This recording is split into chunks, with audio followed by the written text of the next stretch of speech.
attack by a group known as ISIS-K took the lives of American service members standing guard at the airport and wounded several others seriously. He had also wounded a number of civilians, and civilians were killed as well. I've been engaged all day in constant contact with the military commanders here in Washington and the Pentagon, as well as in Afghanistan and Doha. And my commanders here in Washington in the field have been on this with great detail, and you've had a chance to speak to some so far. The situation on the ground is still evolving, and I'm constantly being updated. These American service members who gave their lives, it's an overused word, but it's totally appropriate here, were heroes. Heroes who have been engaged in a dangerous, selfless mission to save the lives of others.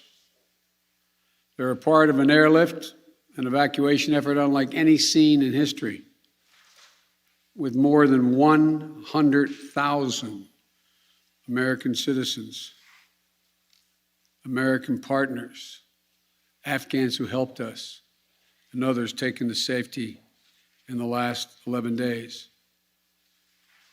Just in the last 12 hours or so, another 7,000 have gotten out. They were part of the bravest, most capable, the most selfless military on the face of the earth. And they're part of simply what I call the backbone of America. They're the spine of America, the best the country has to offer. Jill and I, our hearts ache, like I'm sure all of you do as well, for all those Afghan families who lost loved ones, including small children, or have been wounded in this vicious attack. And we're outraged as well as heartbroken. Being the father of an Army major who served for a year in Iraq, and before that was in Kosovo as a U.S. attorney for the better part of 6 months in the middle of a war. When he came home after a year in Iraq, was diagnosed, like many, many coming home, with an aggressive and lethal cancer of the brain. We lost. We have some sense, like many of you do, what the families of these brave heroes are feeling today. You get this feeling like you're being sucked into a black hole in the middle of your chest. There's no way out. My heart aches for you. But I know this. We have a continuing obligation, a sacred obligation to all of you, the families of those heroes. That obligation is not temporary, it lasts forever. The lives we lost today were lives given in the service of liberty, the service of security, and the service of others, in the service of America. Like their fellow brothers and sisters in arms who died defending our vision and our values in the struggle against terrorism, of the fall on this day, they're part of a great and noble company of American heroes. To those who carried out this attack, as well as anyone who wishes America harm, know this: we will not forgive. We will not forget. We will hunt you down and make you pay. I will defend our interests and our people with every measure at my command. Over the past few weeks, I know many of you are probably tired of hearing me say it, we've been made aware by our intelligence community that the ISIS-K, an arch enemy, the Taliban, people who were freed when both those prisons were opened, has been planning a complex set of attacks on the United States personnel and others. This is why, from the outset, I've repeatedly said this mission was extraordinarily dangerous, and on why I've been so determined to limit the duration of this mission. As General McKenzie said, this is why our mission was designed, this is the way it was designed to operate. Operating under severe stress and attack. We've known that from the beginning. And as I've been in constant contact with our senior military leaders, and I mean constant, round the clock, and our commanders on the ground and throughout the day, they made it clear that we can and we must complete this mission, and we will. And that's what I've ordered them to do. We will not be deterred by terrorists. We will not let them stop our mission. We will continue the evacuation. I've also ordered my commanders to develop operational plans to strike ISIS-K assets, leadership, and facilities. We will respond with force and precision at our time, at the place we choose, in a moment of our choosing. Here's what you need to know. These ISIS terrorists will not win. We will rescue the Americans there. We will get our Afghan allies out, and our mission will go on. America will not be intimidated, and I have the utmost confidence in our brave service members who continue to execute this mission with courage and honor to save lives and get Americans, our partners, our Afghan allies out of Afghanistan. Every day when I talk to our commanders, I ask them what they need. What more do they need, if anything, to get the job done? As they will tell you, I granted every request. I reiterated to them today on 3 occasions that they should take the maximum steps necessary to protect our forces on the ground in Kabul. And I also want to thank the Secretary of Defense and the military leadership of the Pentagon and all the commanders in the field. There has been complete unanimity from every commander on the objectives of this mission and the best way to achieve those objectives. Those who have served through the ages have drawn inspiration from the book of Isaiah, when the Lord says, "Whom shall I send? Who shall go for us?" The American military has been answering for a long time. "Here I am, Lord, send me. Here I am, send me." Each one of these women and men of our armed forces are the heirs of that tradition of sacrifice, of volunteering to go in harm's way, to risk everything, not for glory, not for profit, but to defend what we love and the people we love. And I ask that you join me now in a moment of silence for all those in uniform and out of uniform, military and civilian, who have given the last full measure of devotion.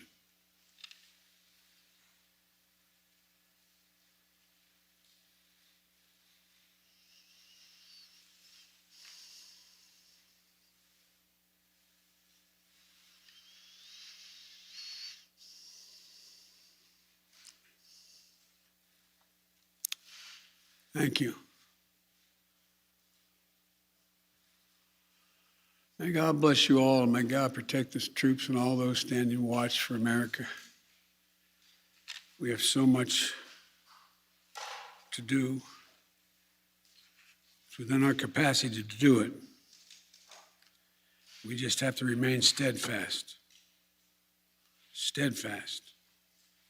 We will complete our mission, and we will continue after our troops have withdrawn to find means by which we can find any American who wishes to get out of Afghanistan. We will find them and we will get them out. Ladies and gentlemen, they gave me a list here.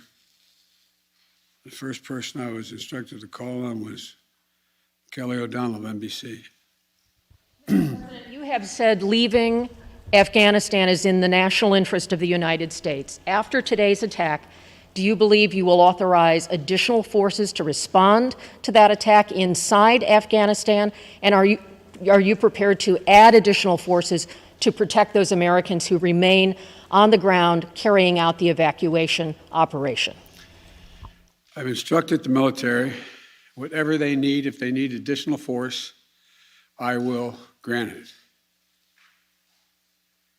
But the military, from the chairman of the Joint Chiefs, the commanders in the field, have all contacted me one way or another, usually by letter, saying they subscribe to the mission as designed to get as many people out as we can within the time frame that is allotted. That is the best way, they believe, to get as many Americans out as possible and others. And with regard to finding, tracking down the ISIS leaders who ordered this, we have some reason to believe we know who they are, not certain, and we will find ways of our choosing without large military operations to get them wherever they are. Trevor, Reuters.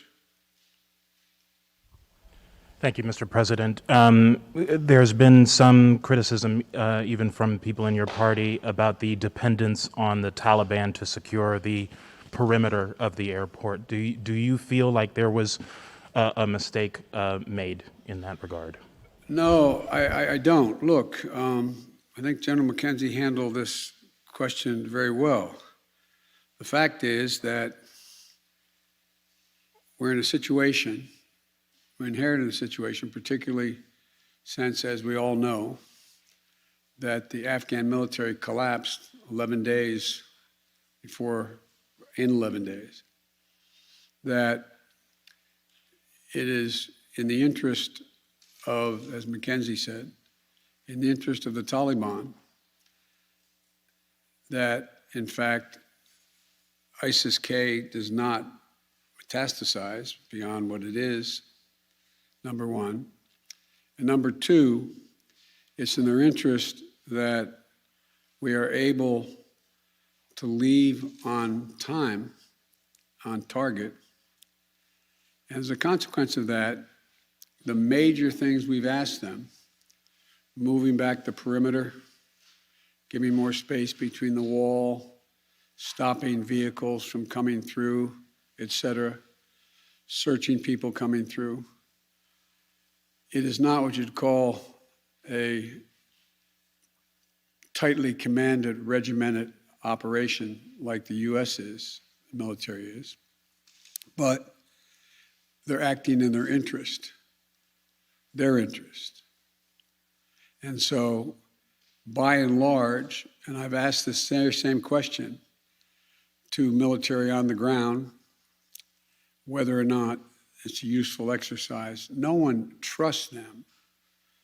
We're just counting on their self-interest to continue to generate their activities.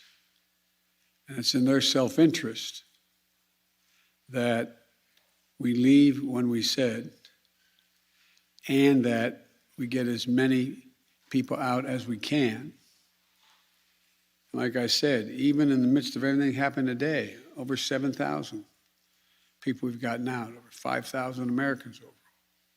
So it's not a matter of trust, it's a matter of mutual self-interest.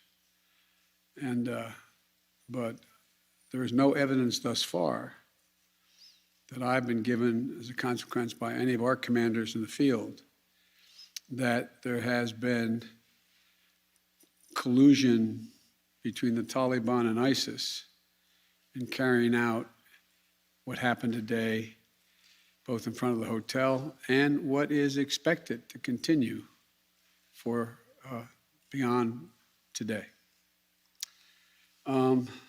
Amir, Associated Press. Thank you, Mr. President. You have spoken, again, powerfully about your own son and the weight of these decisions. With that in mind, and also what you've said, that the longer we stay, the more likelihood that there would be a major attack. How do you weigh staying even one more day, considering what's happened? Because I think what America says matters.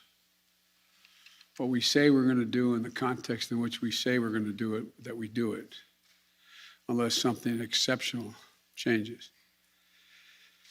There are additional American citizens. There are additional green card holders. There are additional personnel of our allies.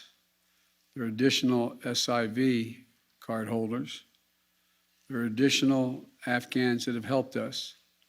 And there are additional groups of individuals that have been contacted us, from women's groups to NGOs and others, who have expressly indicated they want to get out and have gathered in certain circumstances in groups, on buses and other means.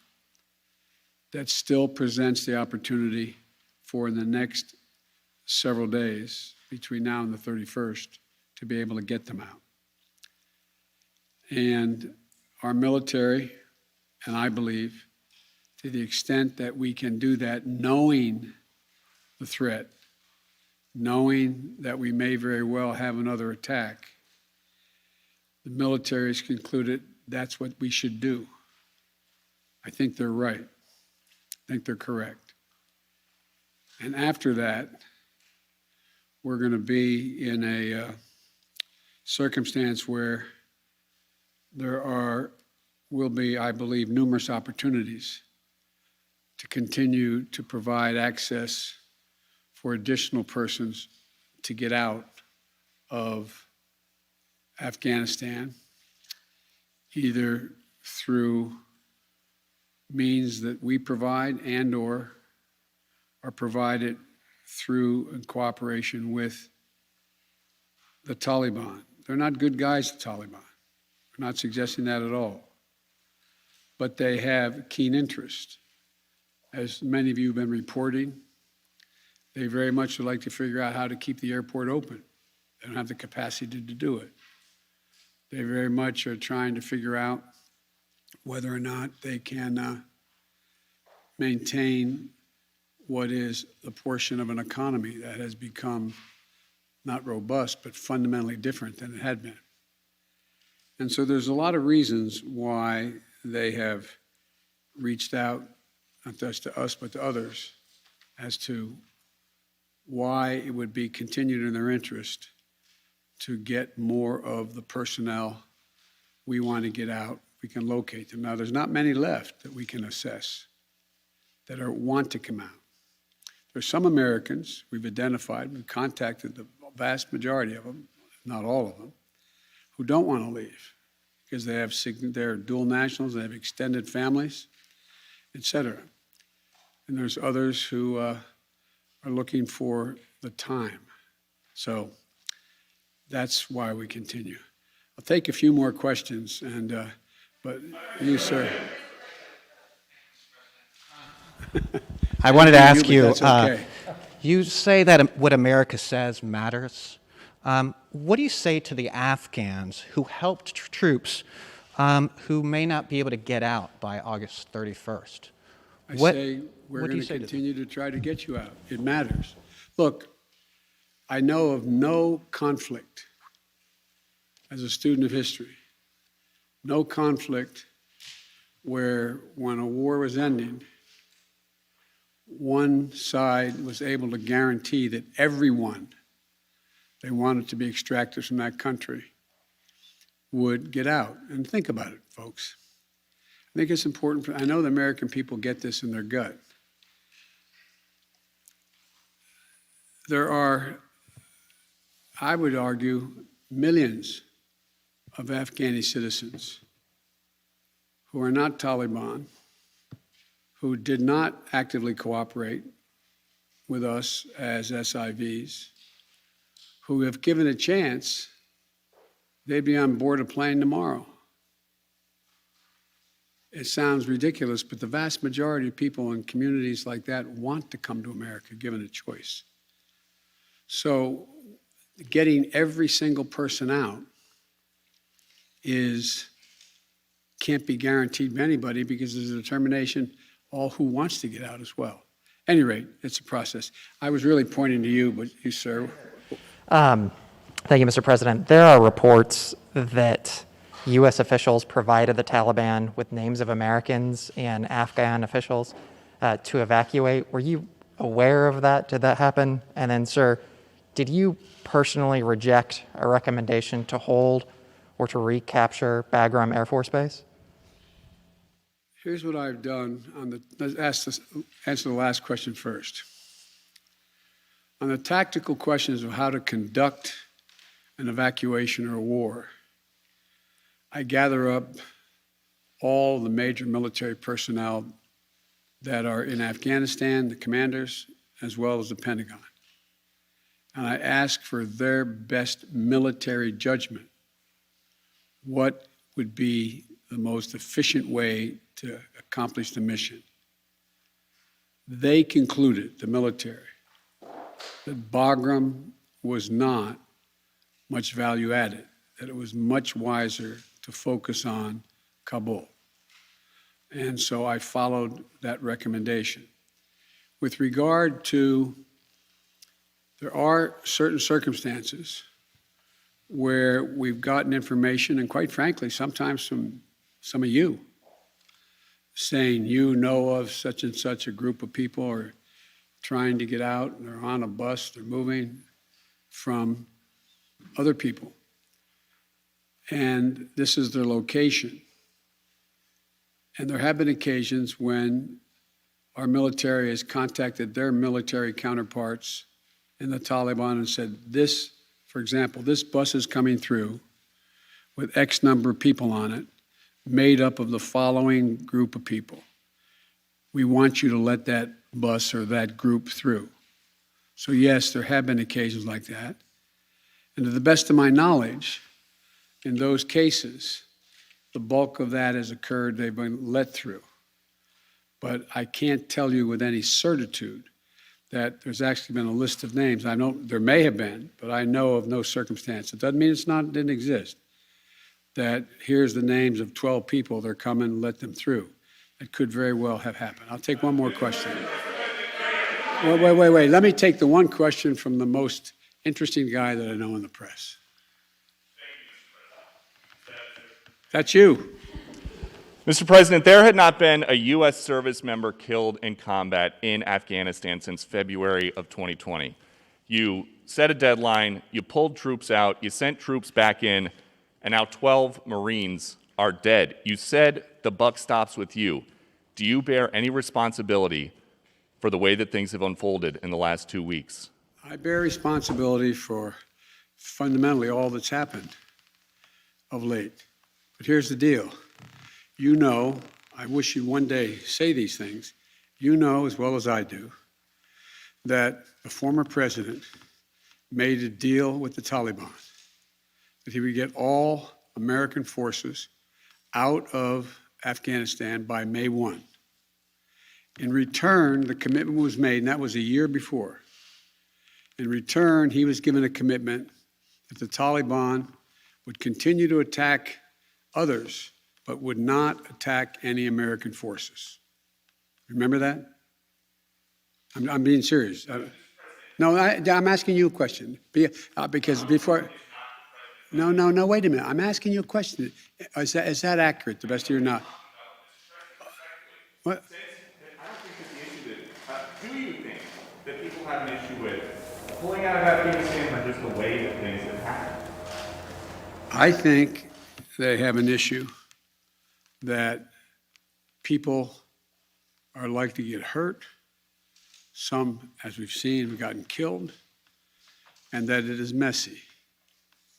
The reason why, whether my friend will acknowledge it or has reported it, the reason why there were no attacks on Americans, as you said, from the date until I came into office, was because the commitment was made by President Trump, I will be out by May 1st.